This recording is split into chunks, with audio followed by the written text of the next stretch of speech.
Հարգելի հեռուստադիտողներ, մեր տաղավարում վերլուծությունների ժամանակն է, այստեղ է Արմեն Չիբուխչյանը, բարև ձեզ Արմեն։ Բարև ձեզ։ Այսօր մեր եթերում մենք խոսում էինք Արման Ծառուկյանի սեպտեմբերին սպասվող մենամարտի մասին Լոս Անջելեսում եւ այնտեղ հարցեր առաջացան, Տերենիկը ուզում էր պարզել, թե թվերը ինչ են նշանակում, մարտերը թվով են թվագրվում։ Ամեն հաջորդ սա սովորական խառը մարտարվեստերի այդ Ultimate Fighting Championship-ն է, այսինքն UFC հենց դա է նշանակում, այսինքն խառը մարտարվեստների հիմնական մրցաշարն է, այսպես իր այդ 320, 321, 322, 322 դա իր ամեն հաջորդ մրցաշարն է։ Մրցաշարերը թվագրվում են, այսինքն այնտեղ տարբեր քաշային կատեգորիաներ կան, մրցաշարում, ասենք ամեն մրցաշարում լինում է ինչ որ մի քաշային կատեգորիայի համար չեմպիոնական տիտղոսի մարդ։ Դրա համար համարակարգում է, դա ուրիշ բան չկա, բայց տեսեք, այնտեղ իհարկե բարոյական կողմից խոսվեց այսպես իրար ծեծելու եւ այլն։ Իհարկե ես անձամբ այդ մարտարվեստի սիրահարը չեմ, արյունն ու դաժանությունը շատ է, ամեն դեպքում այստեղ ես չեմ կարող Տերենիկի հետ չհամաձայնվել, բայց ինչն է իր հիմնական նպատակը, քանի որ ինքը շատ մեծ պոպուլարություն ունի աշխարհում, ինքը կարա երկրին բերի շատ մեծ դիվիդենդներ, օրինակ, ովքեր օրինակ վրացիները ունեին երկու չեմպիոն, մեկը Գերմանիայում էր ապրում եւ ըստ էության Գերմանիայից էլ կարծեմ հանդես էր գալիս, բայց միշտ Վրաստանի դրոշը բարձրացնում էր, մյուսը հենց Վրաստանից էր հանդես գալիս եւ նրանք երկուսն էլ հիմա չեմպիոն չեն այս պահին, բայց շանս ունեն ռևանշի, բայց ինչն է խնդիրը, հատկապես նրանցից մեկը Դվալիաշվիլի էր, ինչ էր մի խոսք այդպես սիրահար չեմ ամեն դեպքում, ուրեմն ինքը կանչեց այդ նույն բլոգերին, հայտնի ինքը անգամ ունի ամենահայտնի բլոգերը, որը լուսաբանում է չեմպիոններին եւ այլն, կոչվում է Նինա Դրամա։ Դրան էր բերեց Ծառուկյանը Հայաստան, բայց մինչեւ այդ նրան տարել էր Վրաստան վրացին, այդ վրացուն։ Հիմա Մերապ Դվալիաշվիլի ինչ է էական չի։ Հիմա ինչն է խնդիրը, դրա տուրիստներ գրավելու եւ այլն, այսինքն ինքը շատ կարեւոր է երկիրը աշխարհին ներկայացնելու։ Ես ընդհանրապես Արման Ծառուկյանի խնդրեմն է, որ իրան երկար ժամանակ չեն տալիս չեմպիոնական տիտղոս, ինչու, որտեղ իրան տրվել էր այդ հնարավորությունը չեմպիոնական մենամարտի մասնակցելու Իսլամ Մախաչևի հետ, եւ ինքը վերջին պահին ասաց, որ իր մեջ կցավում է եւ ինքը հրաժարվեց մարտից։ Իսկ այնտեղ շատ դժվար են տալիս չեմպիոնական տիտղոսի համար մենամարտ։ Ինքը իր շանսը բաց թողեց եւ հիմա ինքը մոտ տարի ու կես 2 տարի է, կարծեմ, ընկած փորձում է այս ֆուտբոլգերությամբ գովազդով եւ այլն փորձում է այսինքն այնքան իրան գովազդել, հիմա դրա համար իրան խորհուրդ են տվել աղալքալակի էին ասում, իրան փոխել Բեթմեն, հա, որպեսզի այսպես ավելի ընկալելի լիներ ամերիկյան աուդիտորիայում։ Համենայնպես ինքը կարողացավ այդ ֆուտբոլգերությամբ ակտիվությամբ իր սեփական ակտիվությամբ, այսպես իր ճոխ կյանքը ներկայացնում, իր հայրը ինչ որ հարուստ է շինարարությամբ, ինչ որ Ռուսաստանում զբաղվում հայտնի բիզնեսմեն է եւ ինքն էլ տենց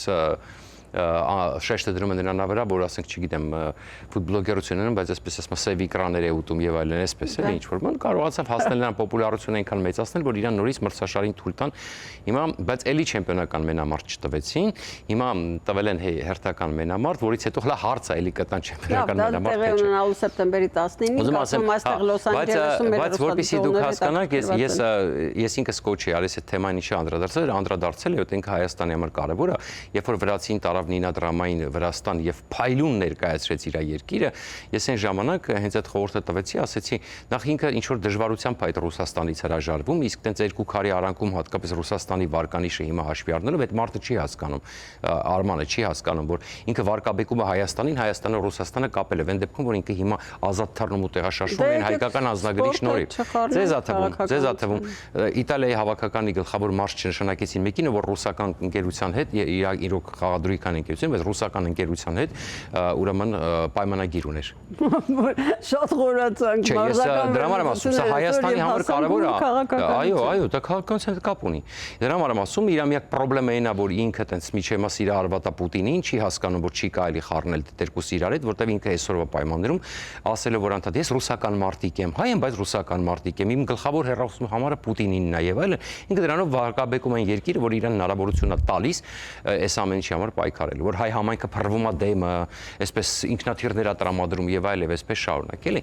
Եվ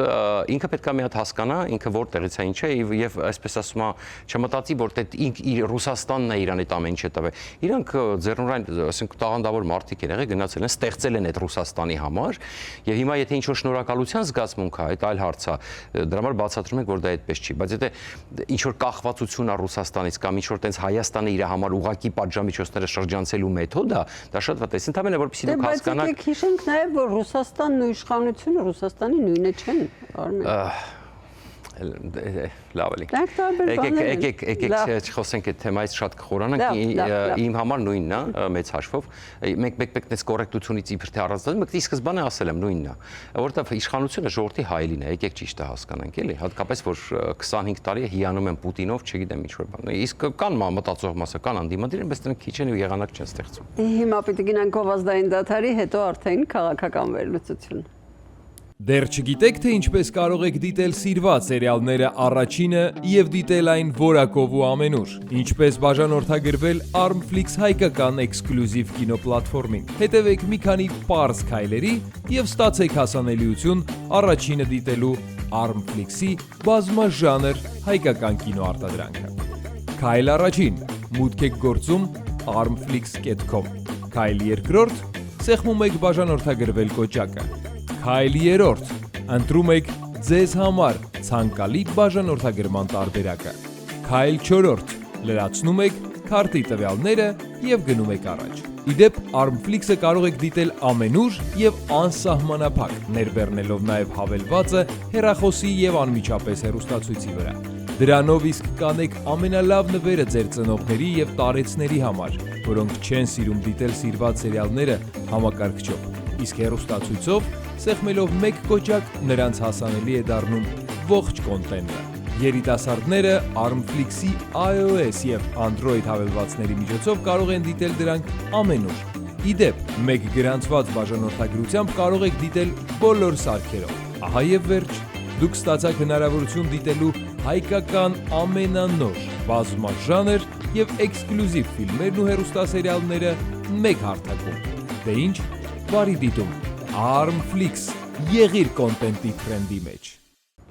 Վերլուծությունները շարունակվում է RTN-ի եթերում եւ այժմ անդրադառնանք թերևս Միացյալ Նահանգների Իրան այս հարաբերություններին, ինչը իրականում տեղի ունենում, անհասկանալի է կարծում եմ։ Մի օր մի բան են ասում, մյուս օր ուրիշ բան են ասում, հետո նրանք հակառակն են ասում, հետո նորից ասում են միասին բանակցում ենք, հետո նորից չենք բանակցում։ Այսօր Թրամփը ասում է, որ չենք բանակցում, չենք բանակցելու, մինչև առնվազն միջուկային զենքի մասին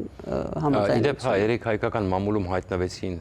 լուրեր, որ իբր նորից երկարաձգվել է 60 օրով։ Այո, դա հայկական մամուլը չէր, ամերիկյան երկու հայտնի, արաբական երկու հայտնի հեռուստաընկերություններն էին, տարածել այդ հաղորդագրությունը։ Վերատապել էր առանց ստուգելու,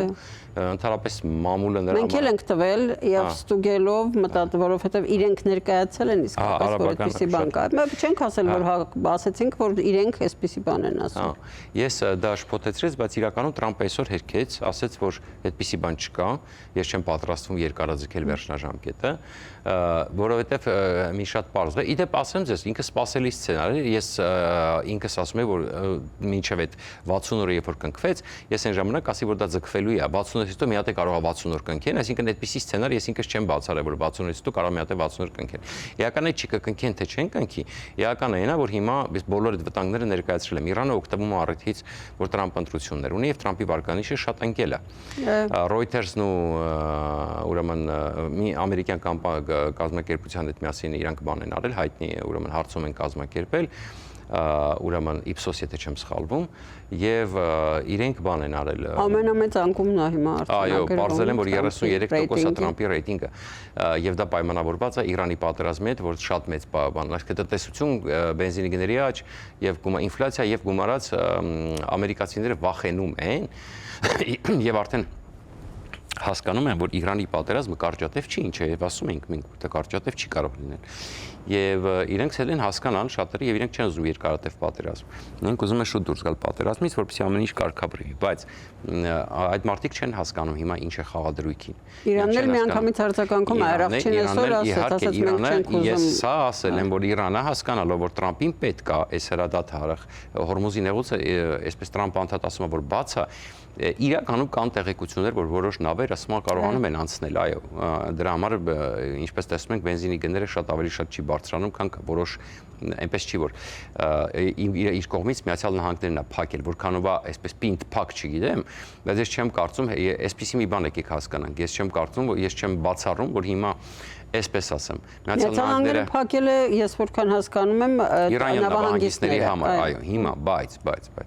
ես չեմ բացառում հետեւյալը, որ հիմա այսպեսի մի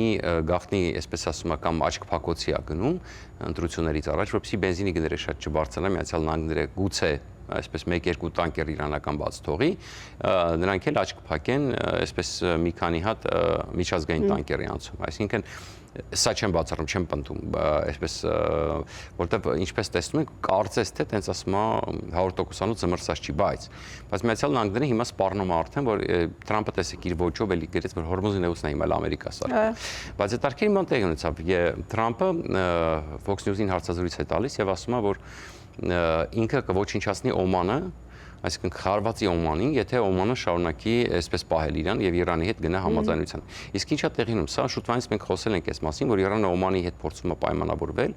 վարձ դնել, ամեն մեկը գանձի այդ վարձը իր մասի համար, ու ընդ որում Իրանը պարտադրում է, Օմանը չի ուզում, բայց Իրանը ազդեցություն ունի եւ վախենում Օմանը փոքր պետություն ավելի վախենում է Իրանից։ Եվ Իրանը ստիպում է Օմանին գնալ այդպիսի գործարքի, որպեսզի միասին գանձեն գումար Հորմուզի նեղուցին։ Միջնորդը սկզբում Օմանն էր, ոչ թե Պակիստանը։ Դե էականը դա չի, չալմեքից ամեն ինչ սպասելի է։ Հիմա իրանք սպառնում են Օմանին, որ իրանք պետք է այդպիսի գործարք կնքեն Իրանի հետ։ Միացյալ Նահանգները, իդեպ Տրամպը առաջին անգամ չի սպառնում Օմանին, շատերը չեն հիշում, բայց մի ամիս ու կես առաջ, մի անգամ եւս դա անգամ 2 ամիս առաջ Տրամպը մի անգամ ակնարկեց, որ ինքը կհարվածի Օմանին։ Հիմա այս անգամ ավելի լուրջ ասեց, որ եթե Օմանը չհանգստանա եւ փորձի գնալ գործարքի, ինքը կհարվածի, իսկ Օմանը Միացյալ Նահանգների դաշնակիցն է համարում թղթի վրա, այսպես դրա համար սա այդ արկիր պատմություն է։ Այս պատմությունը ձգվելու է։ Ես հիմնական վտանգը այդ սրա մեջ է տեսում, տեսեք, Իսրայելի ընտրություններ, Միացյալ Նահանգների ընտրություններ, միջև այդ Տրամպը փորձելու է հնարավորինս նավթի գինը իջեցնի, իրանցիները փորձելու են հնարավորինս Տրամպի վարկանիշը իջեցնել, բերել նրան, որպեսզի կոնգրեսում երկու պալատում էլ Տրամպը կորցնի եւ հասնի նրան, որ հնարավոր լինի իմպիչմենտ անցկացնել, այսինքն Իրանի գլխավոր նպատակը կամ առնվազն Տրամպին այնքան թույլատրել, որպեսզի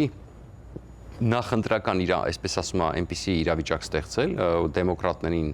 տալ զենք, որպեսզի նրանք, այսպես ասում, անդադ կանգնեցնեն Տրամպին, որովհետև եթե երկու պալատում էլ հայտնվել դեմոկրատները, անգամ եթե դեմոկրատներից շատ էլ հասկանում են, որ Իրանի հարցը պետք է լուծել, այսինքն ինչ որ ձևով այս պատերազմը պետք է կամ Իրանին ոչնչացնել, այսպես իր ռեսուրսները կամ Հորմուզի նեղուցի հարցը լուծել, այսինքն գումարած բնականաբար, որտեղ ըստ էության մեծ հաշվով այսպիսի անկայուն վիճակը գրգռում է բոլոր խաղացողներին, բայց Միացյալ Նահանգներին ձեռնտոյան չի, որտեղ բոլորը կորուստ են ունենում եւ հատկապես Չինաստանը,